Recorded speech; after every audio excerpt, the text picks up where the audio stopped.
아름다운 우리 역사 달인되기. 이번에는 고려 말기에 뛰어난 장군이자 새로운 나라 조선을 세운 이성계를 만나보겠습니다. 이성계는 북쪽에서 고려를 침략한 홍건적과 남쪽에서 호시탐탐 고려를 넘보는 왜구를 물리치고 주요 인물로 떠올랐습니다. 불안정한 왕권과 자신의 이익만 생각하는 권문세족의 횡포에 맞서 정도전, 조준 등 새로운 정치 세력인 신진사대부와 힘을 합쳤습니다. 위화도 왜군으로 권력을 장악하고 4년 동안 준비 작업 끝에 새로운 나라 조선을 세웠습니다. 이성계의 첫 번째 주요 사건은 홍건적과 왜구를 격퇴한 것입니다. 고려 말기 불안한 국내 상황, 약해진 군사력으로 중국에서는 홍건적이, 남쪽 바다에서는 왜구가 자주 침략을 하였습니다. 1361년 홍건적이 20만 대군으로 침입하여 고려의 수도인 개경을 공격. 결국 개경은 함락되었고 당시 임금이었던 공민왕은 경상북도 안동으로 피신하러 갈 수밖에 없었던 절체절명의 위기를 맞습니다. 이때 이성계는 자신의 직속 7위 부대인 가별초와 백성들의 힘을 합쳐 개경을 점령한 홍건적을 공격하여 10만 명에 달하는 적의 목숨을 빼앗고 개경을 되찾는데 큰 공을 세웁니다. 이번에는 남쪽의 왜구와 상대하여 현재 남원 부근에서 아주 유명한 전투를 벌입니다. 이때 왜구를 이끌던 장수는 어리지만 용맹하기로 유명한 아기발도 혹은 아지발도라 불리는 소년 장수였는데요.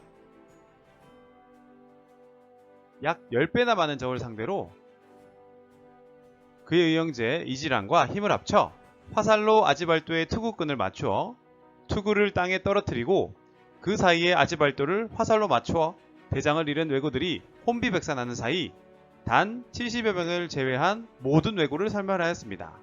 이것이 바로 그 유명한 황산대첩입니다. 이 황산대첩 이후 왜구의 침략은 크게 줄었습니다.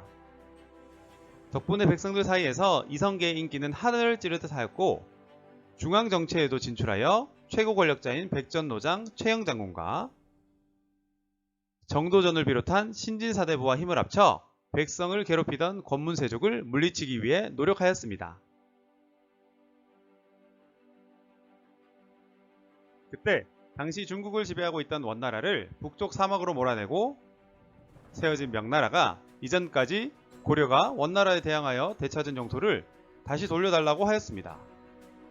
당시 고려 임금 우왕과 최고 권력자인 최영은 우리 땅을 빼앗길 수 없고 그동안 고려를 업신여겼던 중국에 대항하고자 오히려 명나라의 영토인 요동지방을 공격하였습니다. 여러가지 사정으로 인해 이성계는 명나라와의 전쟁을 반대하였지만 우왕과 최영의 강력한 의지로 5만 명에 달하는 대군을 이끌고 요동을 정벌하기 위해 길을 떠났습니다.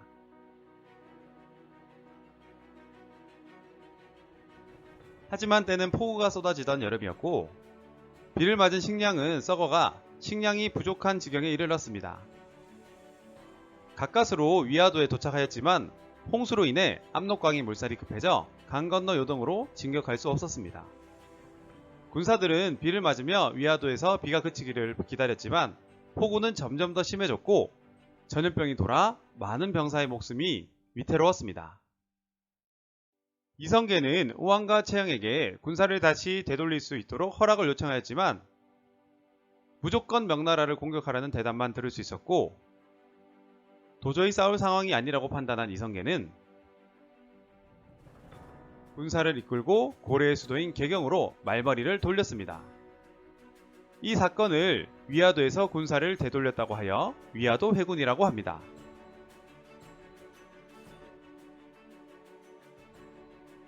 고려의 거의 전병력을 이끌고 있던 이성계는 손쉽게 우왕과 최영을 권력에서 몰아내고 새로운 왕을 세웠습니다. 이성계는 고려의 최고 권력자가 되어 건문세족이 불법적으로 차지한 토지를 백성들에게 다시 돌려주기 위하여 노력하였습니다.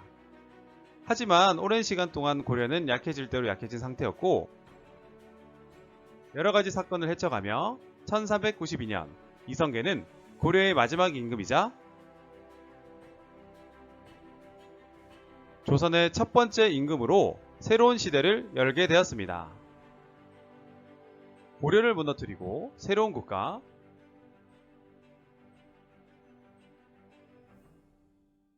조선이 탄생한 것입니다. 다음 이 시간에는